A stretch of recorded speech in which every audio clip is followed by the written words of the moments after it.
People on the move, a global story. People move. Always have, always will.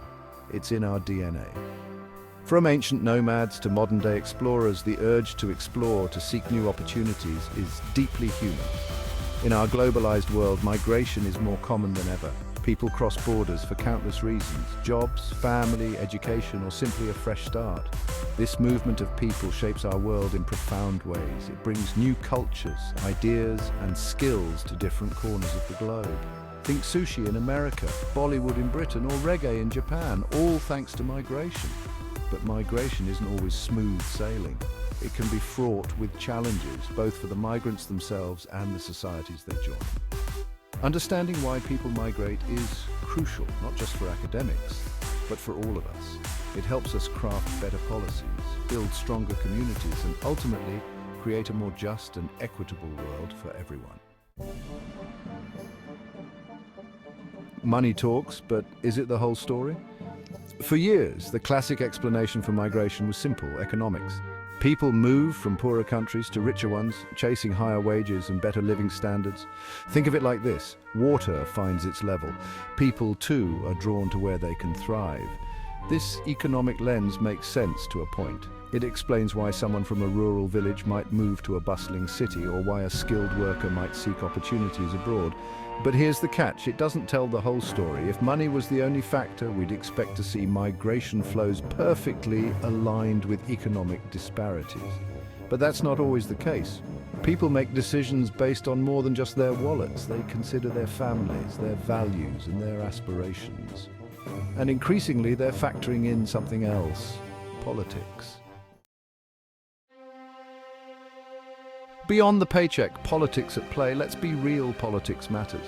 The political climate of a country, its laws, its leaders, its social attitudes, can be a powerful magnet or a formidable repellent for potential migrants.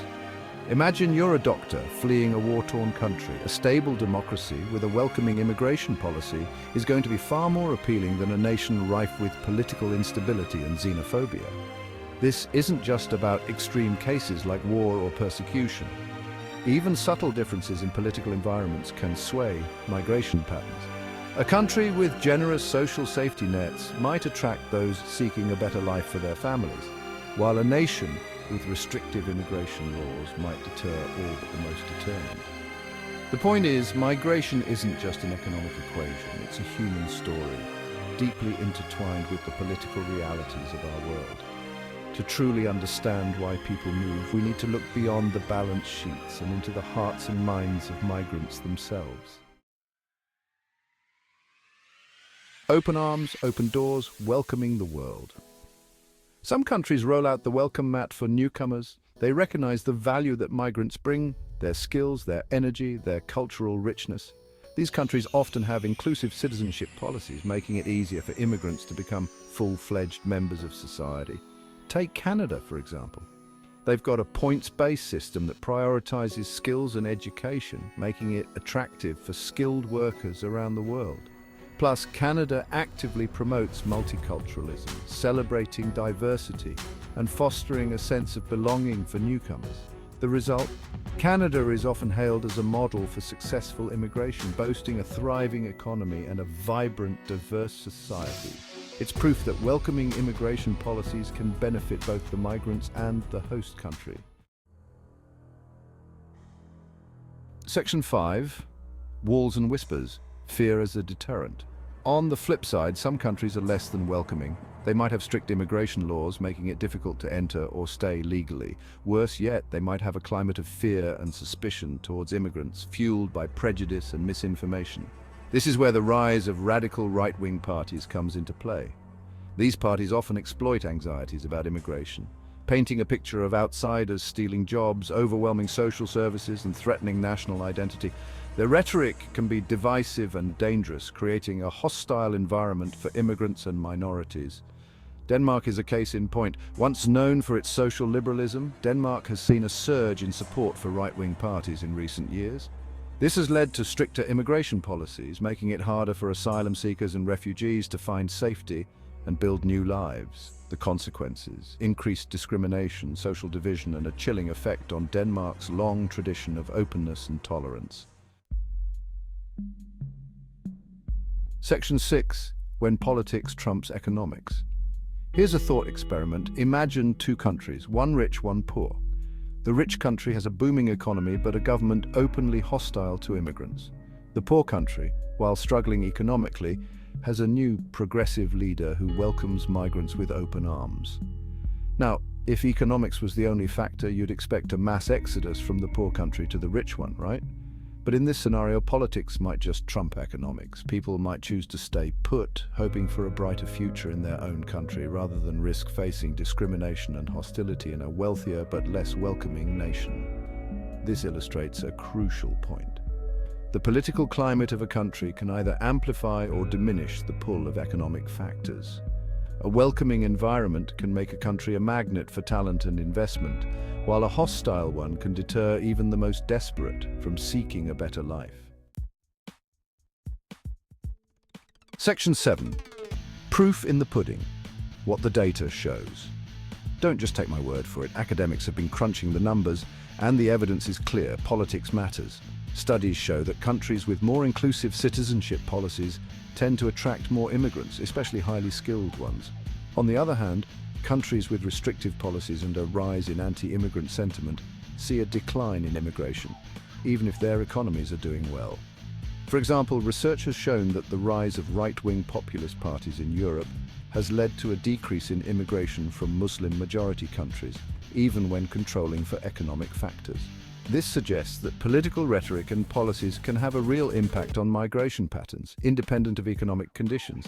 The takeaway? Ignoring the political dimension of migration is like trying to understand a joke in a language you don't speak. You might get the gist, but you'll miss the nuances, the subtleties, the true meaning.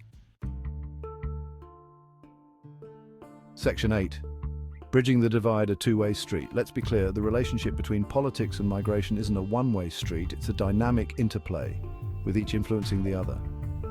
Just as political factors can shape migration flows, migration itself can have a profound impact on the political landscape of a country. The arrival of newcomers can shift demographics, alter voting patterns, and even spark new social movements. This can lead to both opportunities and challenges. On the one hand, it can enrich the political discourse, bringing new perspectives and experiences to the table. On the other hand, it can fuel social tensions, particularly if existing inequalities and prejudices are left unaddressed. The key is to manage this interplay thoughtfully and proactively. This means crafting immigration policies that are both humane and sustainable while also addressing the legitimate concerns of existing citizens. It's about finding a balance between welcoming newcomers and preserving national identity, between celebrating diversity and fostering social cohesion. Section 9, the human factor stories behind the numbers. It's easy to get bogged down in statistics and policy debates, but let's not forget the human faces behind the numbers. Every migration story is unique, shaped by individual dreams, struggles, and aspirations. There's the Syrian refugee fleeing war, the Indian engineer seeking a better life, the Mexican family reuniting across borders. These stories remind us that migration is not just an abstract concept, it's about real people with real lives. People who, like all of us, are seeking safety, opportunity, and a chance to build a better future for themselves and their loved ones. By listening to these stories, by understanding the human impact of migration, we can move beyond simplistic narratives and develop more compassionate and effective policies. Section 10, Lessons Learned, a roadmap for the future. So what have we learned? First, migration is a complex phenomenon driven by a mix of economic, political, and social factors. Second, politics plays a crucial role, with welcoming policies attracting migrants and hostile environments deterring them. Third, the relationship between politics and migration is a two-way street, with each influencing the other. What does this mean for policymakers? It means recognizing that simplistic solutions, like building walls or closing borders, are unlikely to address the root causes of migration. Instead, we need comprehensive approaches that consider both the push and pull factors, the economic and the political, the global and the local.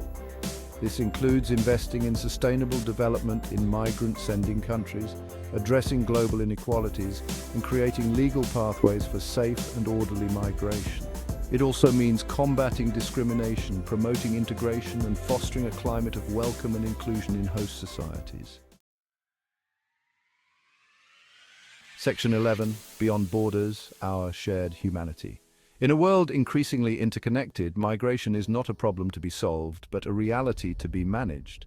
It's about recognizing our shared humanity, understanding the forces that drive people to move, and creating a world where everyone has the opportunity to thrive regardless of where they were born. Ultimately, migration is a testament to the human spirit, our resilience, our adaptability, our enduring hope for a better tomorrow.